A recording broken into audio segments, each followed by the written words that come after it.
What is going on, guys? Fitcho here, and welcome to my F1 2016 Stoffel Vandoorne career mode. Now, you guys wanted me to drive for McLaren, so that is exactly what I'm going to be doing, but I'm going to be doing it a little bit differently to how you expected. You probably expected me to be myself, as you can now create your own character in the game again. The customization has returned, but I've got plans for that further down the line. So today, I'm going to be creating my second favorite driver, and my favorite driver not in F1 in the game, Stoffel Vandoorne, and I'm going to assign him to McLaren alongside my favorite driver in the world, Jenson Button. We're going to try and take McLaren Honda back to the glory days of sort of the late 80s, the early 90s, the days of Senna and Prost, back when McLaren Honda were an unbeatable force, especially back in 1988. So we're going to try and use the new R&D system and maximize that and try and get us back to the title. But as you can see, we're currently creating Stoffel in the game, trying to design his helmet, but frustratingly, because he raced in Bahrain and he used the number 47 there, you can't actually select 47 in the game. So I've had to go for the number 41. It looks quite similar to 47, and it's also the number he's racing with over in Super Formula. And here is the contract in writing. We're going to be the second driver to Jenson Button at McLaren Honda, the best driver lineup in the world in my opinion. I love both of these drivers. It is now time to head to the track for the very first time for Free Practice 1.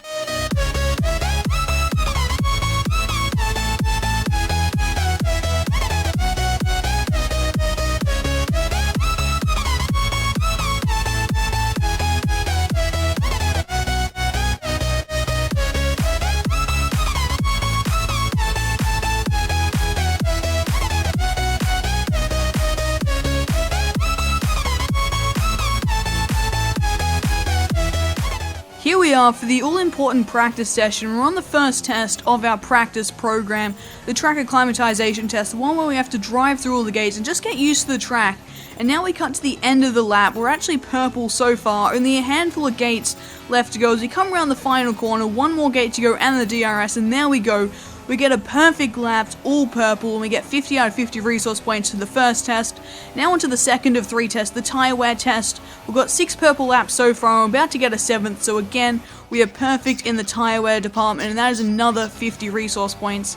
And now onto the third and final test of our practice program, what I personally think is the hardest one, the qualifying pace. And on that first lap, you can see we only got green, so we're beating their green lap, but now they set us a purple lap, and we need to try and beat that, and that's the tricky bit. So with the green lap, we currently have 30 out of 50. We really want that 50 out of 50 because we really need these resource points to upgrade our cars. The McLaren is quite slow. The chassis is pretty good, the aero is pretty good, but it's really the Honda engine in the back of the car. That's what we really need to upgrade, and we really need to make the most of these practice sessions and get all these resource points and try and upgrade that engine if we want to be anywhere competitive. That's going to be the main problem with our car. Is you see, lose the back end a little bit and we put it in the wall, ripping us off our front right, bringing our first practice session to a premature end, unfortunately. But now we have a meeting with our R&D engineer, a very important guy in this career mode. He's the guy we talk to and talk about R&D upgrades and everything.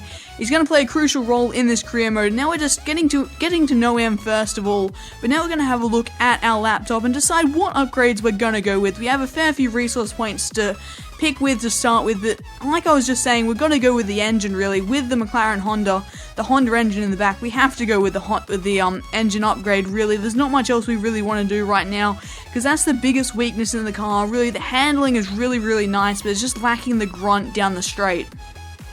Here we are for our first ever Formula 1 qualifying session, and the team's goals are to beat the man in the same machinery as us and qualify 13th place or higher. But we're coming across the line to finish our first lap. It's only good enough for 7th, a 129.3, and we're actually behind the manor of Pascal Wehrlein. So now we cut to our second flying lap. The session is almost over. We're coming through the second last corner, and as you can see, we're 1.3 seconds up on our previous best. We've had a good lap. We're finally going to see where our pace lies. The DRS is open. We're coming up to the line, and we are going to qualify in 16th place. Not what we wanted, and that is our qualifying session over. That was our final lap, and we've actually qualified behind our teammates, so we haven't met either of the team's objectives. It's not a good start to our career, starting behind our teammate and qualifying outside the team's objective, but I'm not too displeased with how it's gone. Australia is not one of my strongest tracks, but as you can see, Grosjean and Button got grid penalties, and Marcus Ericsson has actually been disqualified from the session, so it sounds like Around me, there was a hectic qualifying session going on, a complete illegal block fest. That's what all the penalties were for, and I'm really not too sure what was going on, but that's going to promote us a few places up the grid. So we should be starting the Australian Grand Prix, our first ever Formula 1 race, from P14, so that's really not too bad, and I think from there we can definitely make up some ground off the start. With the new manual starts, we get a good launch. It's definitely going to be good for us trying to go down into turn 1, but then I don't know how it's going to go. Maybe try and get in front and park the bus a bit, but it's going to be difficult down the straight. Without further ado, let's jump into the Australian Grand Prix.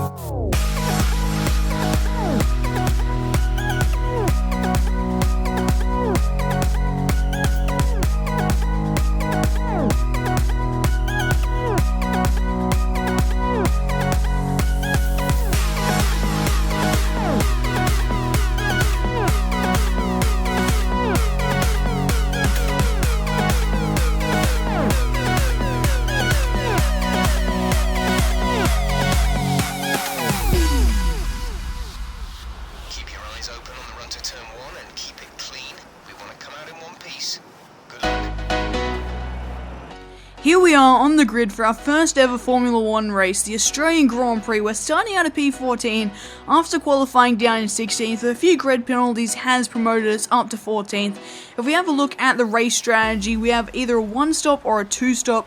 I think we're going to go for the 1-stop. The 2-stop really requires you to have a lot of 1-lap pace. That's something we don't really have, so we want to sort of go and get some track position and then park the bus with that 1-stop strategy. We're going to be starting on the soft tyre and then going to the medium tyre somewhere in the middle of the race, so not even using the softest compound at all during the race, but that will allow us to have the least amount of stops and hold on to track position, and that's going to be vital in this race. We don't have the straight line speed and we don't have the 1-lap pace to make a 2-stop work, so that's going to be interesting. But if we have a look at the race goals, the team wants us to finish in P15 or higher. That is definitely achievable considering we're starting in 14th. And they want us to beat Jenson Button. Again, very, very achievable considering he got hit with all those grid penalties for illegal blocking and qualifying. He's going to be starting down in 21st place. Here we are on the grid for our first ever F1 race, the Australian Grand Prix, the first round of the season. We've got 5 red lights, there's lights out, and away we go. We get off to a pretty average start, not good nor bad. There's now the 22 strong field barrels down towards turn number 1. Perez is darting all over the place. We're going to go up the inside of the Mexican into the first corner as Verstappen has bounced off Rosberg and has turned around at turn 1, and we've scooted right around the outside and made up many, many places. But now we actually have the run on the Force India of Nico Hülkenberg as we head down towards turn number 3, and we're going to go up the inside Nico and the other Nico as we go very late on the brakes, locking up the front right a little bit. Rosberg's on our inside for turn 4. We're able to hold it around his outside, and we're up into P5 off the start. What a start for us in our first ever race. But now we're going to watch a replay with Max Verstappen. He gets off to a pretty good start. He's now pulling alongside Nico Rosberg, and on the other side of Rosberg is his teammate Ricciardo. As they head into turn number 1, he gets a little tap from Rosberg there, and then he gets completely turned around there after he lost the back end. And it just creates a really big pile up behind it, almost like a car park. If we have a look from this off-board shot, you can't quite see the accident in front, but you'll just see the carnage left behind. As you'll see me scooting around the outside there, but you can see it's an absolute car park in turn number 1, allowing us to make up a lot of positions there. But back on board with us, we're heading down to turn 3 on lap number 3, and now Rosberg's going to head towards our outside and try and make this work. And he has got around the outside of turn 3. He's got the inside line for turn 4, but just like on lap 1, we're going to go right around his outside at turn 4 and hold on to what is currently P5. So we've had a brilliant start. As now we watch with Kimi Räikkönen, and coming out of the final corner, his engine just gives up the goods and brings his Australian Grand Prix to a premature end. Very unfortunate for Kimi. He's going to pull over to the side and take out a brake marker there. Not too sure what was happening there, but that is Kimi Räikkönen's race over, unfortunately. But now onto lap number 5, you can see we've caught up to Daniel Ricciardo.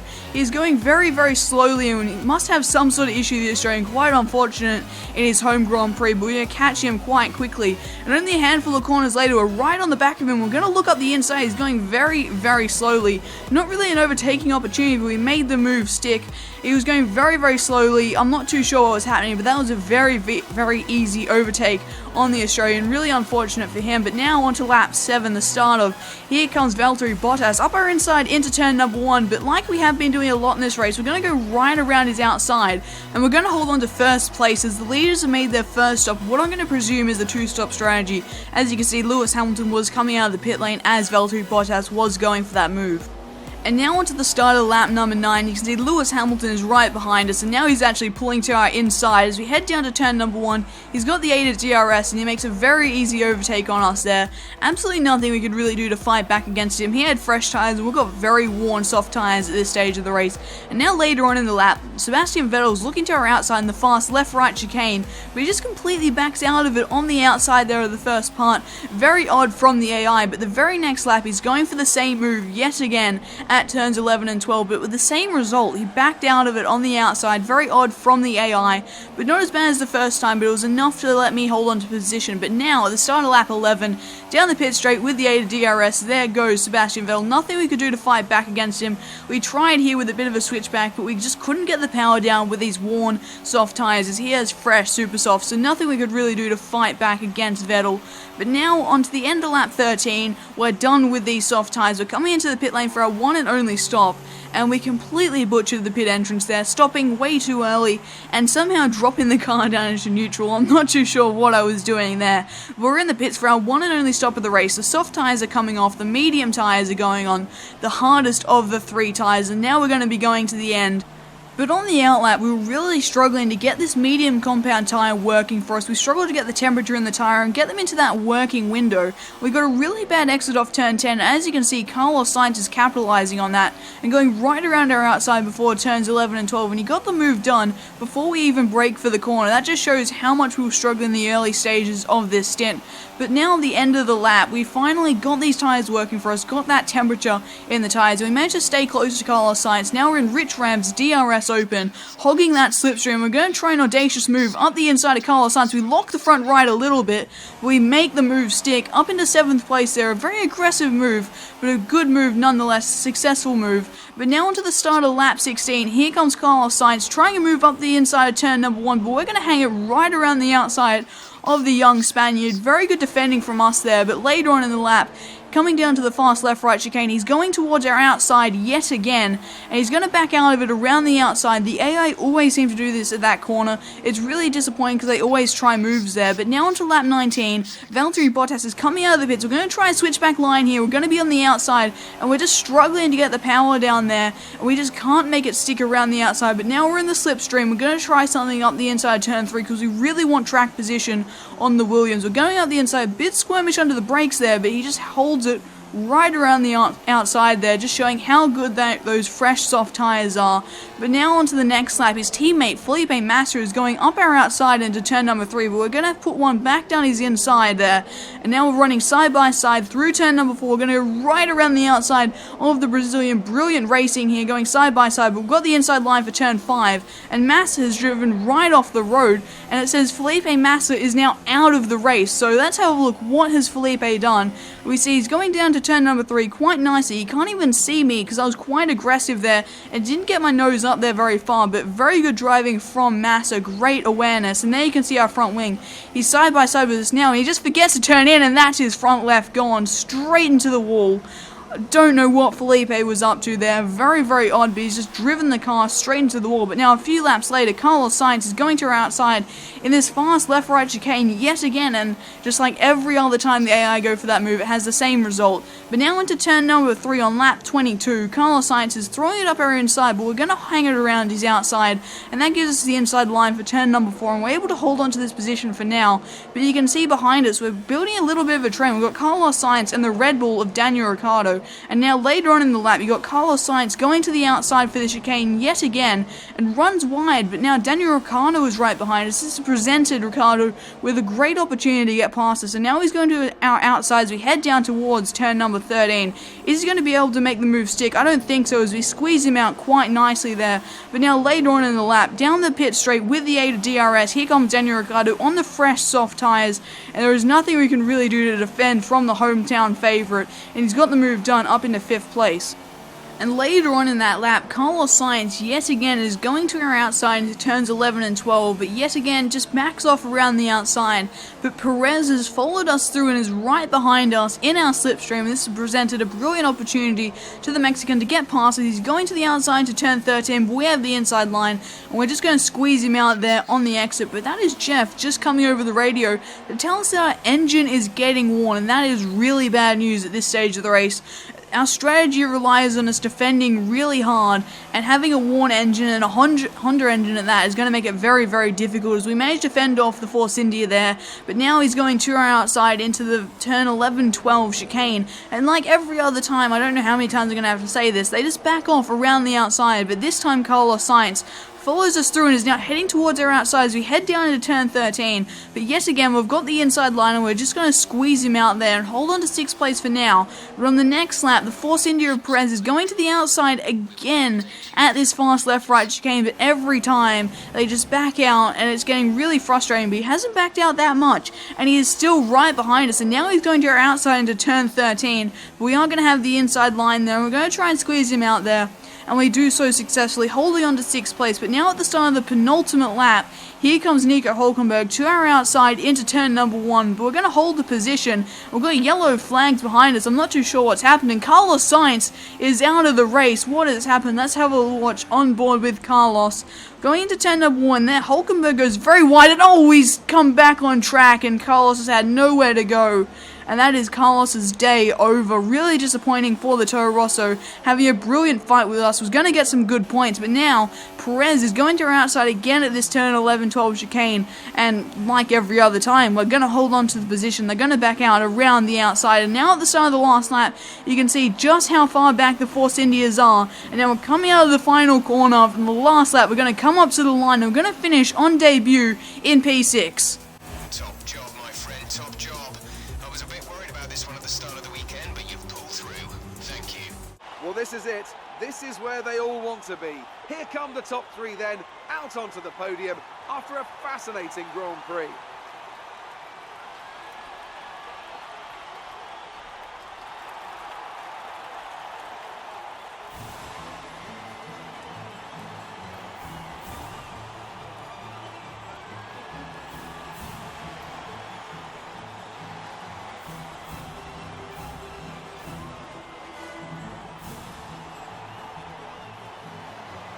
And now let's take a look at the drivers' standings. Lewis Hamilton takes over the lead of the Drivers' Championship after an excellent result. Now then, Anthony Davidson, who was your driver of the day? I'm going to say Jenson Button. People always say he's a really smooth driver, but as he's shown here today, that's not at the expense of speed or overtaking skill. And here's how things are shaping up in the Constructors' Championship. Mercedes moved to the top of the table. That's it for today's Grand Prix, and from Ant and I, it's goodbye, and see you again next time. What a race that was. What a way to start this series. Starting P14, Verstappen turning around at the first corner, allowing us to get into the top 5. We even got into the lead one stage during the pit stops, and then having a massive battle between the two Force Indias and Carlos Sainz over 6th place, trying to defend on that one-stop strategy, really struggling with the tyres and the tyre wear. But what a race that was, holding on for 6th place in our first ever F1 race. 6th place in a McLaren Honda, that is a bloody good result in my opinion. But Lewis Hamilton has won the Australian Grand Prix for a Mercedes 1-3, with Sebastian Vettel getting himself in the mix there, splitting the two Mercs. Just off the podium was Valtteri Bottas, with the hometown hero Daniel Ricciardo in 5th place. Then it was Stoffel Van Dorn in 6th, then in 7th place and 8th were the two Force Indias, with Hülkenberg leading home Sergio Perez. Then there was a Renault in the points of Jolyon Palmer and Esteban Gutierrez rounding out the points. Our teammate Jenson Button, after all these grid penalties and starting right at the back of the grid, managed to get up to 11th place, so a pretty good race for him, but overall, that was a crazy race and just a great way to start this series. If we have a look at the championship standings, obviously the drivers will be exactly the same, but in the constructors, Mercedes are leading from Ferrari, 22 points between the two of them, as Ferrari only had one car finishing after Kimi Raikkonen's early engine failure. In 3rd place is Williams, then Red Bull, and Force India are just edging us out as they had 2 points finishes, and it was only me finishing in the points for McLaren. And then behind us we've got Renault in the points and Haas, and Toro Rosso, Sauber and Manor have not scored any points as of yet.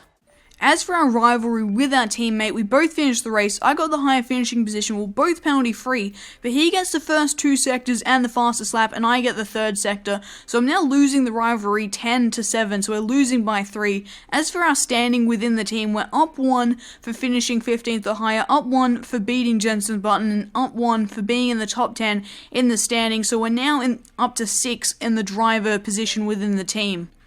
Now, just before we end this episode, we'll have a quick check of our laptop and have a look at the R&D. So, we have got an engine upgrade coming for Bahrain, and we don't have enough resource points to purchase anything further. But it looks like that engine upgrade might be enough to jump us above Force India, which is good news. But the next race is going to be a tricky one for us. We don't have much straight line speed, and you really need that at Bahrain with those 4 long straights. But that is going to be in the next video, of course. I hope you guys have enjoyed this video. If you have, make sure to smash that like button. If you are new to the channel, make sure to subscribe for more videos like this, and some more light-hearted videos like me trying to drive hot laps blindfolded. Thank you very much for watching. I've been Xvitro, and I'll see you all next time.